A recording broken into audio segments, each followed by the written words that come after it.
Bueno, Yuyo, una alegría estar conversando con vos. Hace bastante tiempo que no nos vemos, pandemia mediante.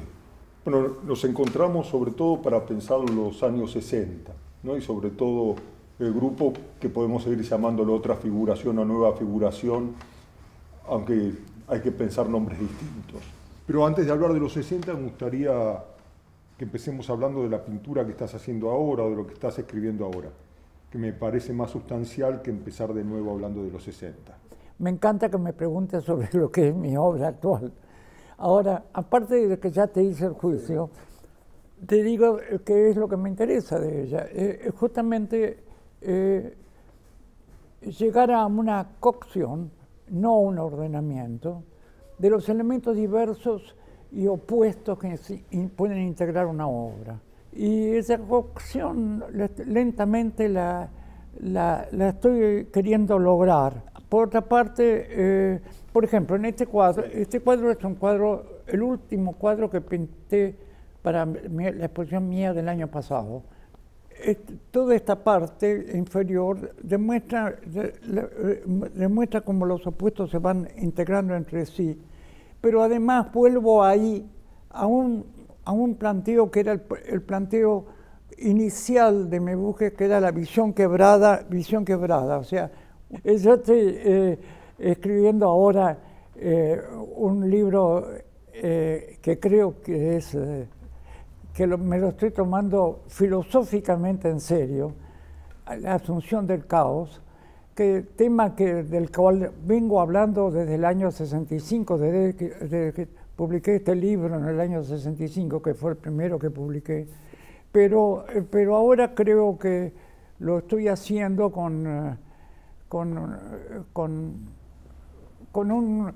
es decir, no repitiendo las mismas cosas, corrigiendo una cantidad de ideas y amplificando enormemente. Y creo que además hablo no solamente de asunción del caos, sino también de otra idea que estaba, de algo que parece paradójico, el caos como estructura, pero que ahora le agrego de sí mismo, porque para hacerlo más preciso, como que no creo para nada, yo no asocio para nada el concepto de caos al concepto de orden y desorden. Creo que el caos como estructura significa que uno puede, frente al caos, estructurarse a sí mismo, tomando algo de lo que puede de ese caos para entenderse a sí mismo. Porque ya ese caos nosotros lo integramos, participamos de él. Y entonces es una parte nuestra ya ese caos. Y poder asumir una parte nuestra y es estructurarnos de eso mismo del caos. No es corregirlo, no es ponerle orden, con conceptos previos de orden.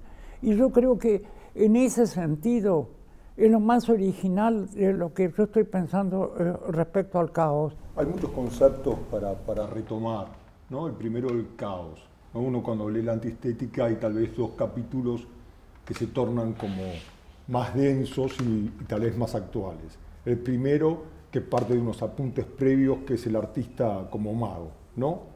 Y el otro es el del caos como estructura. Uno cuando ve la obra reciente ve con claridad cómo hay un pasaje del caos como estructura, tal vez entender el caos como deriva, ¿no? Como una sucesión interrumpida, sí, como un movimiento continuo. ¿No? Para sacarlo del desorden, ¿no? Tal vez pensar también el caos como una deriva, ¿no? Como una cuestión continua, una sucesión de hechos que implican visiones múltiples, ¿no? Que rompe con el clima atmosférico de tu primera pintura, ¿no?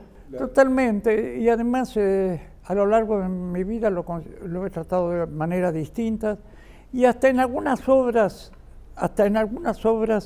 de intermedias de los años 80, incluso me olvidé un poco del tema del caos en algunas obras. El tema de la naturaleza parecía suplantar al caos, o algunos mismos que eran incluso más figurativos totalmente, como uno que se llama El poder y su base. Sí.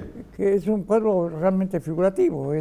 Bueno, en la parte de abajo no. A mí siempre me recuerda El poder y su base a la Introducción a la esperanza, ¿no? Sí, Que tal vez es claro, una sí. obra emblemática. Sí. Ahí está, bueno. Las dos relaciones de poder. ¿No? Sí, algo siempre... Y también ese desplazamiento que tiene hacia el espacio, ¿no? Esa expansión de la pintura. ¿No? Lo que pasa es que es una obra que está a camino de muchas cosas, ¿no? Rompe la superficie, pero a la vez es superficie, ¿no? Es una obra extraña. Pero sí, siempre lo que me salva a veces a mí es cuando me quiero portar mal. Es cierto que la parte de arriba es una sucesión de retratos, ¿no? Del poder. Sí. La época de los paisajes, sí. en que ya directamente pareciera que haberme olvidado un poco del tema del caos, pero es que para mí el paisaje es de por sí bastante caótico. Sí, naturaleza o paisaje, ¿no? A mí siempre cuando veo esas series, sobre todo el Amazonas, tengo cierta tensión entre la idea de naturaleza y la idea del paisaje, ¿no?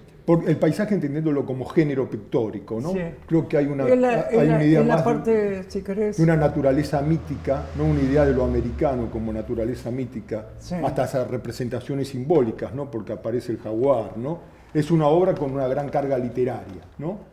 Sí, yo lo que pasa es que esa obra, si bien estuve en el Amazonas, pero ¿cuánto tiempo habré estado? A lo sumo 20 días. La verdad es que vivía en París y era una nostalgia de América. Lo que estaba pintando era una nostalgia de América. No de la ciudad de Buenos Aires, sino de América como categoría. Sí. Pero de la ciudad de Buenos Aires última que yo viví, porque en el último tiempo estaba en el Tigre. Sí. Y el tigre fue para mí mi introducción al Amazonas. Pero también porque me interesa hablar de pintura, me interesa hablar de las cuestiones más técnicas, ¿no? Ahí en ese paisaje que generalmente se lo define a partir del color, hay una concepción del dibujo y de la línea que creo que es central, ¿no? Que está ahí. Que le retorno a la pintura parte de una idea del dibujo, ¿no? Y del dibujo psicoanalítico. Eso fue como deriva de mi terapia, porque yo no estaba pintando. Y no estaba pintando, ¿por qué no estaba pintando? Porque había extremado el caos en los opuestos, en la ruptura, en instalaciones que después eran muy difíciles de guardar, de vender, en lo destructivo, en la autodestrucción, porque esas instalaciones tienen una carga autodestructiva, sobre todo Balance, ¿no? Balance del 64-65 tiene con una idea de la destrucción que es muy del 60, ¿no? También. Fíjate que la podría haber guardado. Por empezar, una que se llamaba Así es la vida, señorita, sí. La había hecho en Buenos Aires y la había transportado para exponerla en Nueva York. Pero la destruí en Nueva York ya porque no la quise volver a Buenos Aires. ¿Y por qué? Y porque ya se me había acumulado con tantas otras cosas que había hecho en Nueva York, que ya era... Una vez hice una mudanza interna en Nueva York de taller y tan solo mudar nada más que mi obra con amigos, con varios amigos que me ayudaron, tardé 2 días para transportar no muebles, no cosas así, sino mi obra. Y yo dije, voy a hacer esta mudanza otra vez para Buenos Aires, además me costaba un dineral. Y entonces dije, no, chao. Y ahí viene el mito de que lo tiré al río Hudson, mito que a mí me gustó decirlo, pero que no era cierto, no lo tiré al río Hudson, pero viví a orillas del río Hudson y lo tiré. Pero lo tiré al tacho de basura de abajo. Me gustó mucho una frase que dijiste hacia el paso, ¿no? Que tal vez sirve también para pensar la idea del caos, ¿no? Que también uno es aquello que ha dejado atrás, ¿no? Sí. Y al respecto, en las obras, yo creo que hay en ese dejado atrás siempre un constante trabajo de autorreflexión sobre la pintura. Y en esa autorreflexión sobre la pintura podemos mencionar algunos puntos centrales. Uno de ellos es el caos, la visión quebrada, ¿no? La vibración de la línea, pero me interesaría más que pongas algunos puntos tal vez autobiográficos, ¿no? En esos cambios. Y creo que en esos quiebres autobiográficos la parte de los 70 sin pintar es central. ¿Qué vivencias tenés hoy de ese momento en el cual no pintabas, ¿no? ¿Cómo pensás hoy ese dejar atrás del no ejercicio de la pintura? Cuando uno asocia a Noé, la palabra que se pega al lado de Noé es la de pintor. Yo pongo la de pintor y escritor juntas, ¿no? Porque para mí van de la mano. A mí me ha costado caro ese periodo de no pintar, porque la gente lo interpretó mal, lo interpretó como si yo no tenía idea, se me había acabado el fósforo de la pintura. No, para nada, yo estaba más cargado que nunca, pero lo que pasa es que me había llevado a romper el plano y romper el plano era muy difícil mantener esa cosa de hacer para deshacer y demás. Entonces, por otra parte, era un momento muy especial, que es el momento en que escribo este libro, que es un momento en que es más importante la vivencia de lo que estaba ocurriendo y viviendo en el contexto general. Y eso sucedía en Europa, en Estados Unidos y acá en Argentina. Había varios artistas que habían dejado de hacer obras. Pablo Suárez, Renzi, Margarita Paxa, León Ferrari, bueno, y yo.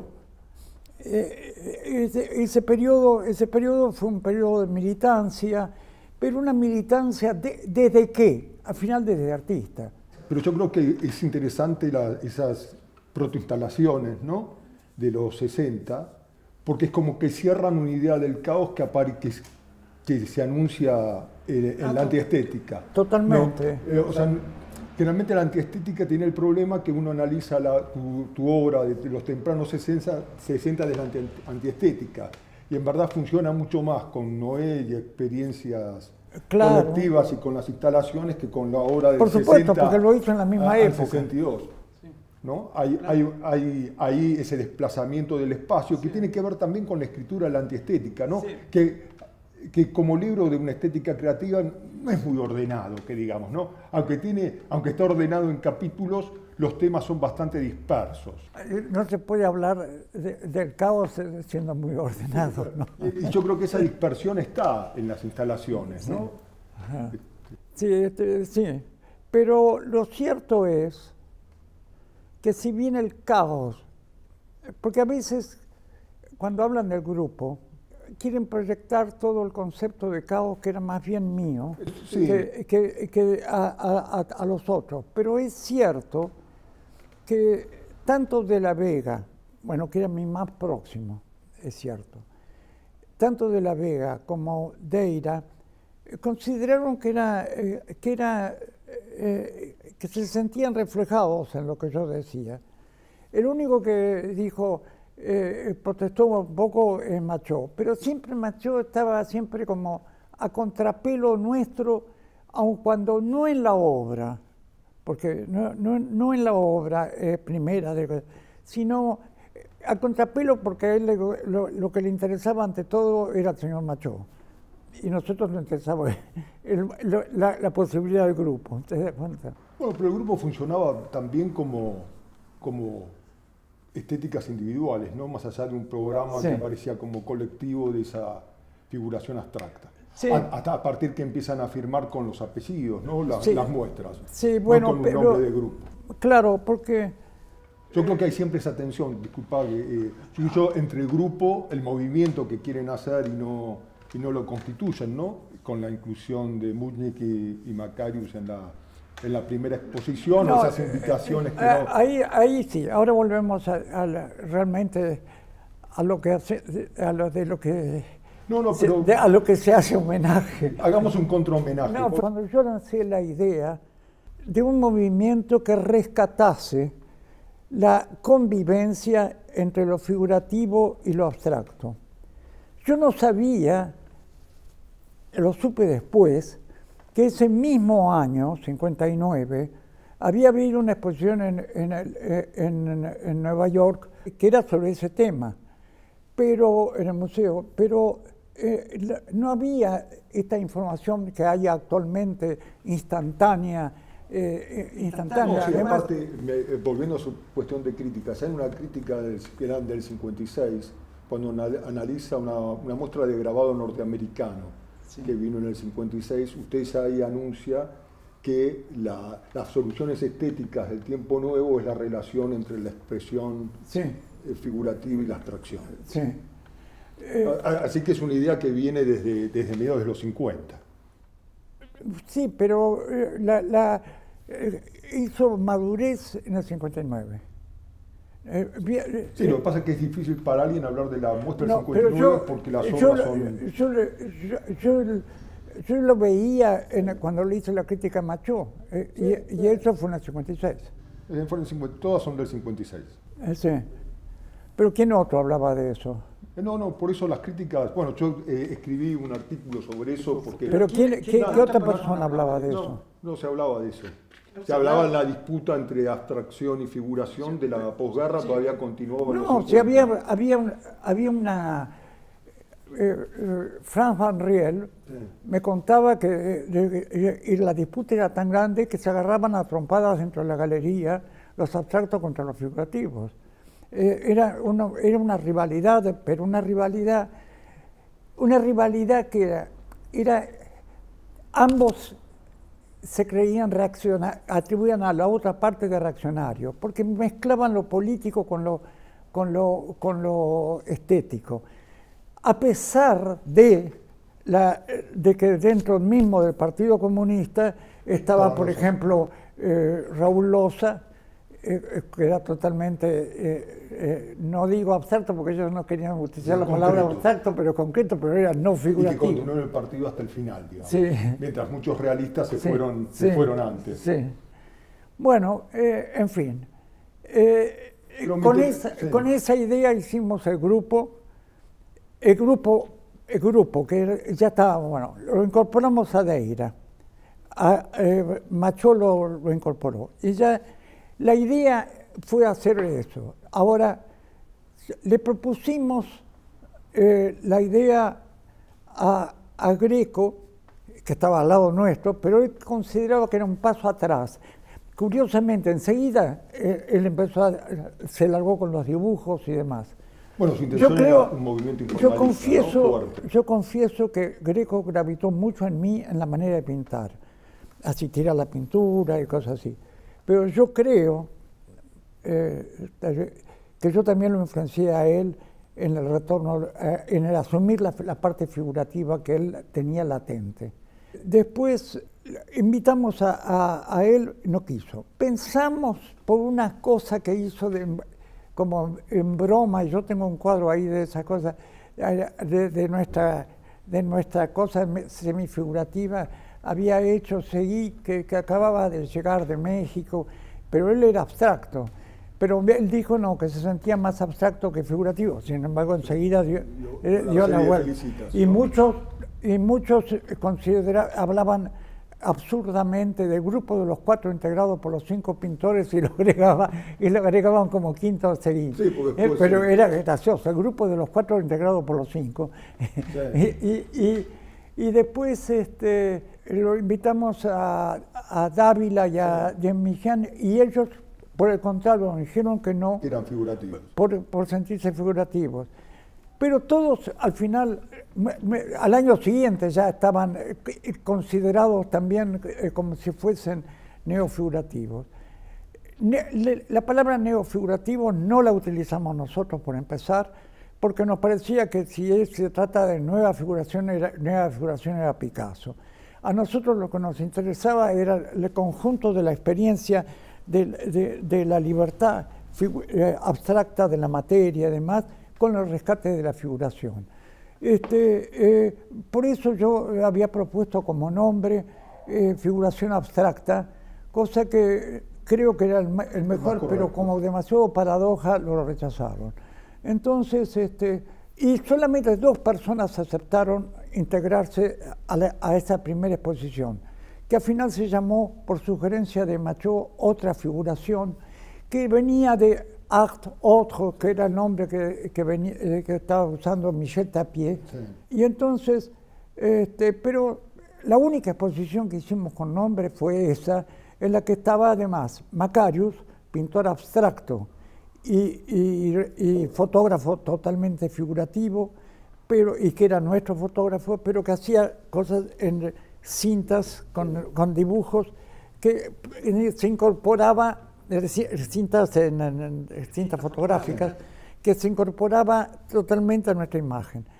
Y por sugerencia de la Vega, no conocíamos a Carolina Muschink, que dijo, me acuerdo lo que decía Jorge, que era, si es por ortodoxia, ella hace eso, rescataba la figura de la mancha y demás. Entonces la incorporamos a ella, pero después nos fuimos de viaje los cuatro, por distintas razones, a Europa, y en Europa nos dimos cuenta que el grupo éramos nosotros, y entonces volvimos, y enseguida conseguimos en la Galería Bonino, que yo ya había expuesto la Serie Federal, nos ofrece Bonino una exposición y la hacemos nosotros cuatro. Y ahí ya era Deira, Machot, Noé, De la Vega, y De la Vega último porque él decía que el de la era minúscula, que el verdadero apellido era Vega y el de la era un agregado. Entonces, por eso quedaba al final De la Vega. Y bueno, y todas las exposiciones que hicimos fue con nuestros apellidos. La palabra nueva figuración no la utilizamos nunca. Yo la utilicé y lamento haber tomado esa decisión. Solamente cuando fui curador la única vez que fui curador de una exposición de la nueva figuración, en el año 91, en la Recoleta, y como todo el mundo hablaba de nueva figuración, al final yo puse nueva figuración, pero no debía haber puesto ese nombre. Y el nombre nueva figuración comenzó en realidad un año después, en el 72, por Michel Ragón, que empezó a hablar de nueva figuración. En realidad, después me di cuenta, pero mucho después, que ya en alemán, Hans Plaster, pintor alemán que vivió en el Uruguay, había publicado en el 59 un libro en alemán que se llamaba Nueva Figuración en el alemán. Pero eso no lo sabíamos, no lo sabíamos para nada, eso lo supimos después, mucho después.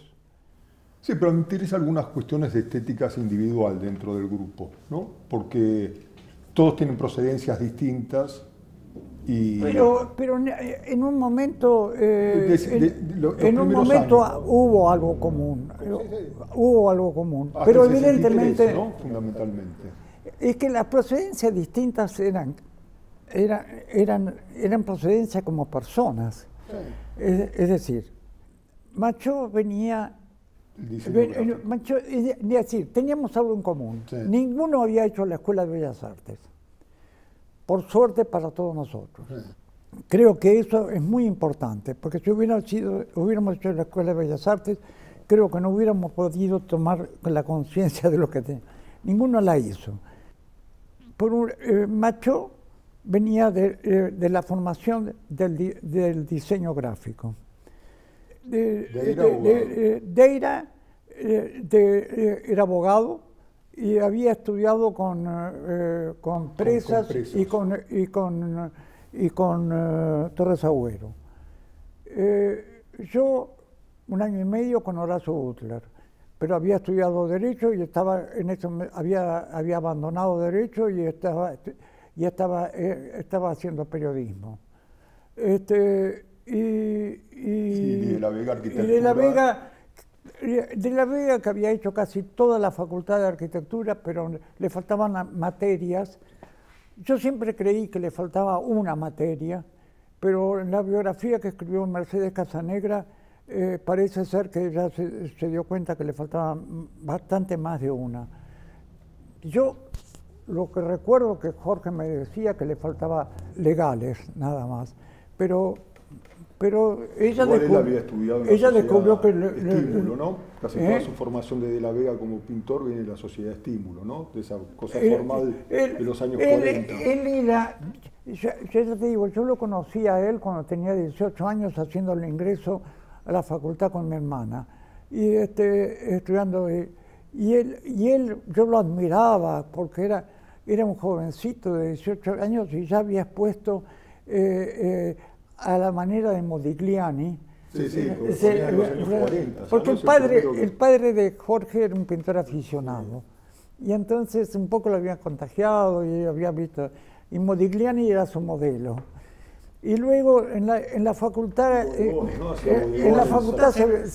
lo pasaron, recibió una influencia abstracta y estaba.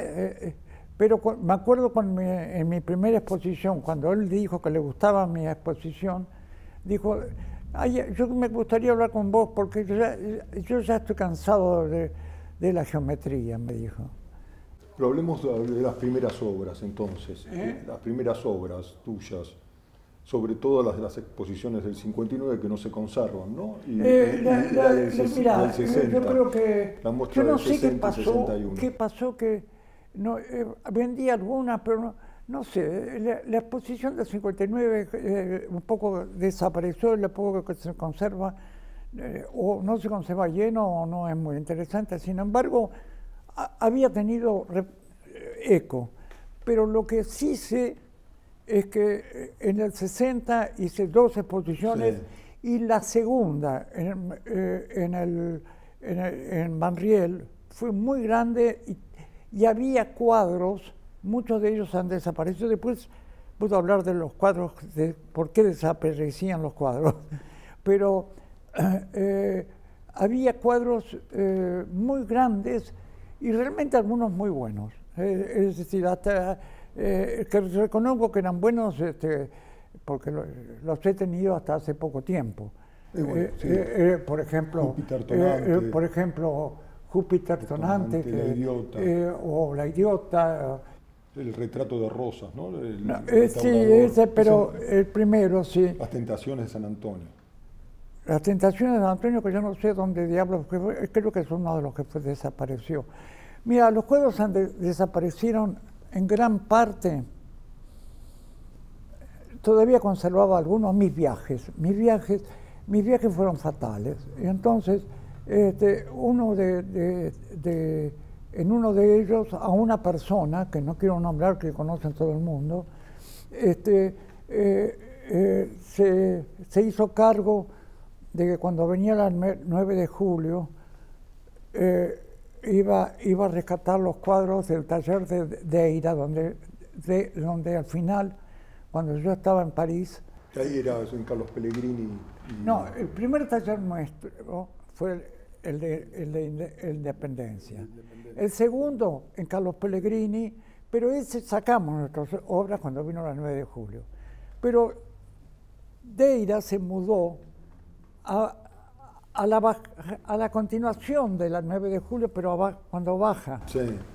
Y todavía no había llegado el ensanche de la 9 de julio ahí.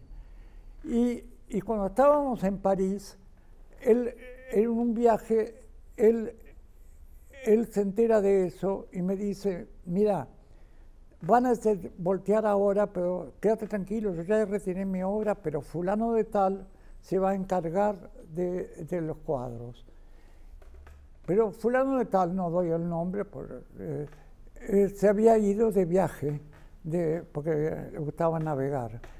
Y justo cuando vienen a buscar, viene la demolición, vienen cosas así, y desaparecen los cuadros. Y ahí desaparecieron como 20 cuadros míos viejos, de los años 60. Y entre ellos esos, más.